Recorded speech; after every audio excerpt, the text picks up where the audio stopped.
Most people think drinking starts with a bottle. No, it doesn't.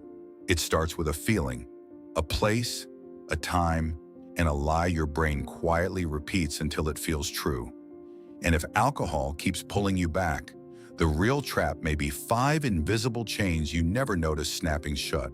The night that feels automatic. Picture this: it is Friday. The workday is over. Your body is home, but your mind is still running. You are tired, annoyed, maybe a little lonely, maybe a little bored. You do not even ask yourself whether you want a drink. Your hand just moves. The fridge opens. The glass comes out. The sound of the pour feels like relief before the first sip even touches your mouth. That is the strange part. For many people, the drinking habit starts before drinking starts. It begins in the mind. And that is why so many smart people feel confused by their own behavior. They say, I know this is hurting me, so why do I keep doing it? The answer is not that they are weak. The answer is that habit is rarely just one habit. It is usually a chain made of smaller links. Break the links and the chain loses power. Ignore them and the chain feels like fate. If this is hitting close, I wrote a book called The Big Liquor Life, where I break these exact mental chains step by step in a real practical way. If you're serious about changing your habits, check it out. Link in the description.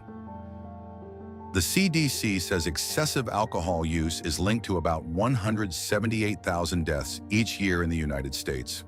It also defines binge drinking for men as 5 or more drinks on one occasion, and heavy drinking as 15 or more drinks in a week. Those numbers matter, but the bigger story is this. Most people do not slide into a bad pattern because they love the taste. They slide in because alcohol gets attached to emotion, routine, identity, people, and hopeless thinking. That is what we are really talking about today. We are not just talking about alcohol. We are talking about the 5 psychological chains that keep the habit alive and how to break each one without turning your life into a miserable punishment. Viral videos in this space do something very well. They do not only say drinking is bad, they say here is the hidden mechanism, here is the moment it takes hold, here is what to do next. That is why this script is built the same way. We are going to move from hidden trap to real fix, one chain at a time. Chain 1, the autopilot chain. This is when drinking gets tied to cues: a time, a couch, a friend, a parking lot after work, a song, a game, a certain kind of stress. According to NIAAA, repeated drinking teaches the brain to connect people, places, and feelings with the reward of alcohol. Over time, the brain starts pushing you toward the habit before you even think it through. That is why some people feel the urge at 6 p.m. even if they swore they would not drink that day. Their body has learned the script. It is almost like the brain is saying, this is the part where we drink, not because it is wise, not because it is needed, just because it is familiar. A guy named Ryan once explained it like this: I did not crave beer all day. I craved that exact moment when I sat in my car outside my apartment and knew nobody needed anything from me. That sentence explains the trap better than a lecture.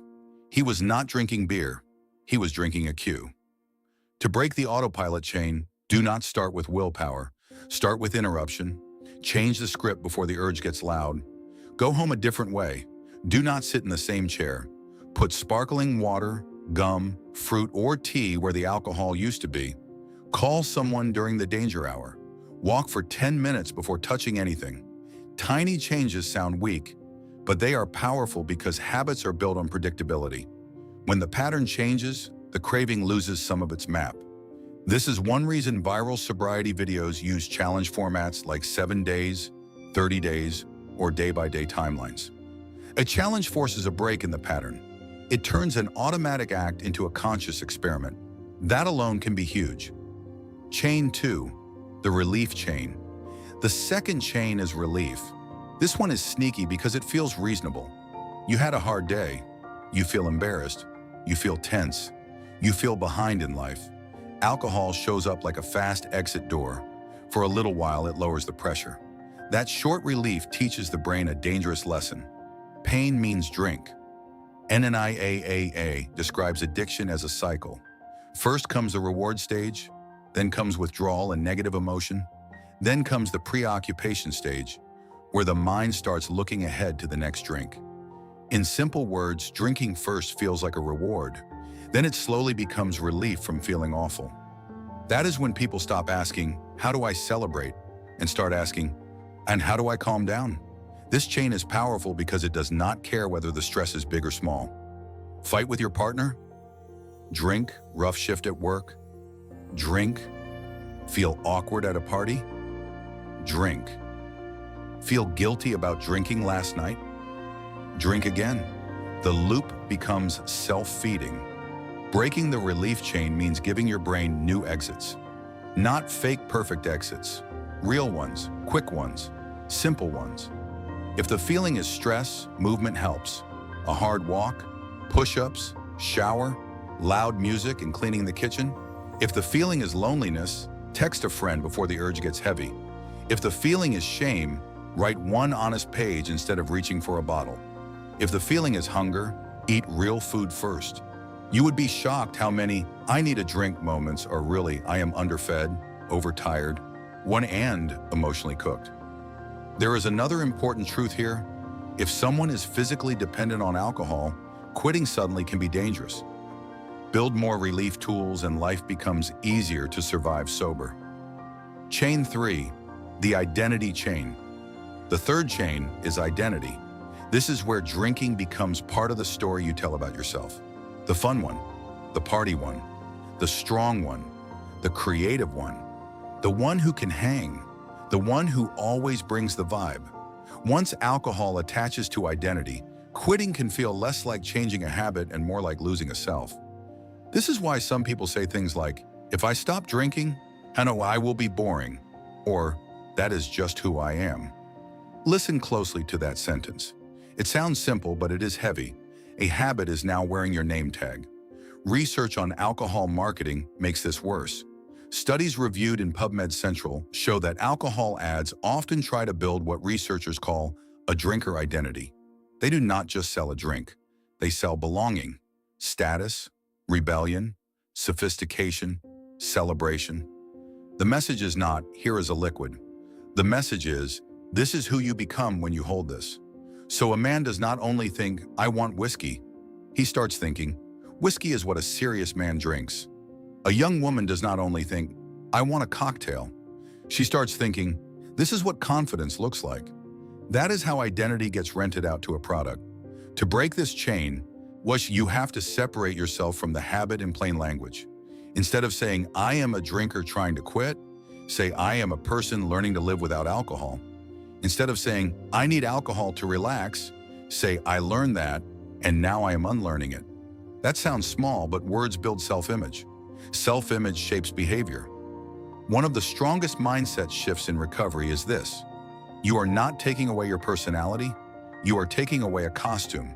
The real you might be quieter at first, a little awkward, a little unsure, but real beats fake every single time.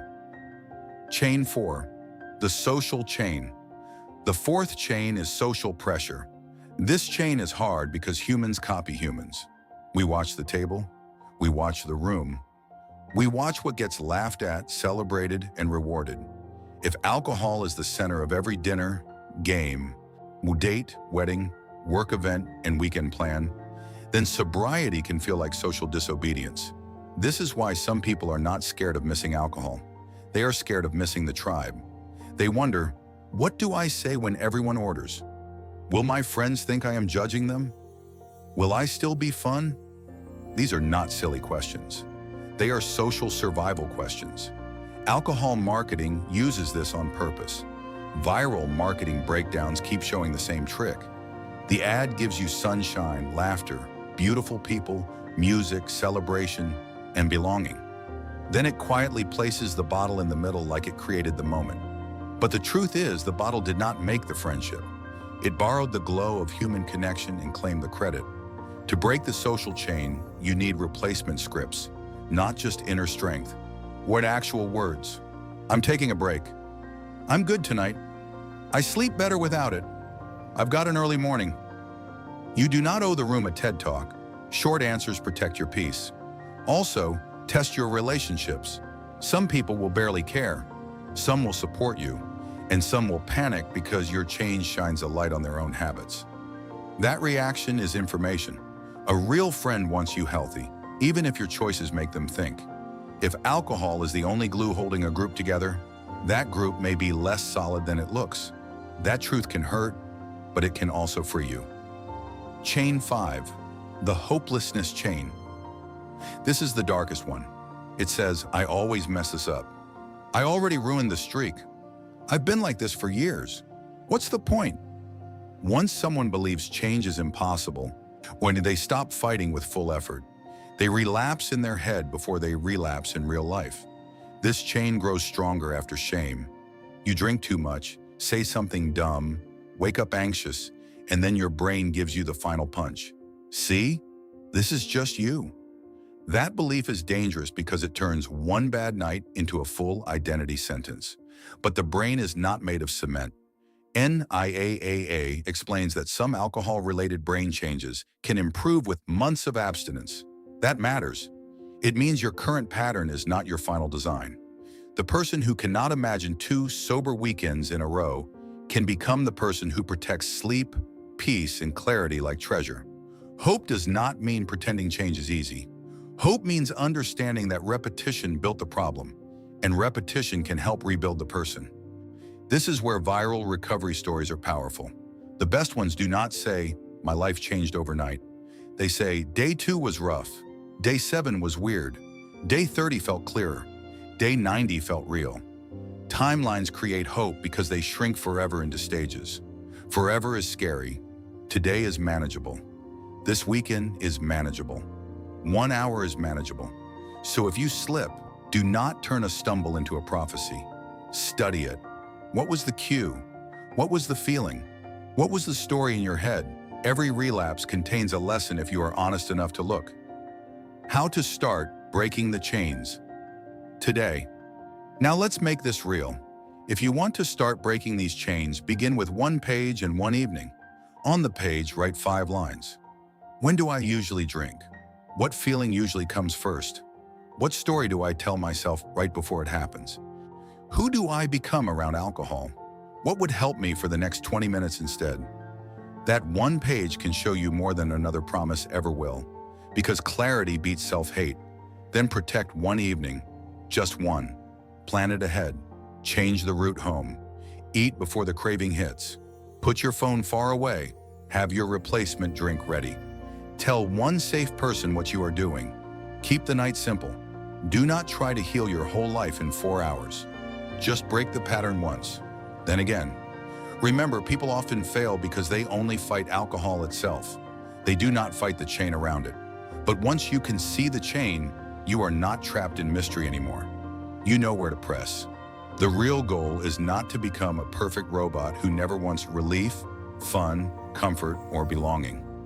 The real goal is to stop asking alcohol to do jobs it was never meant to do. It cannot love you. It cannot build your future. It cannot tell the truth about who you are.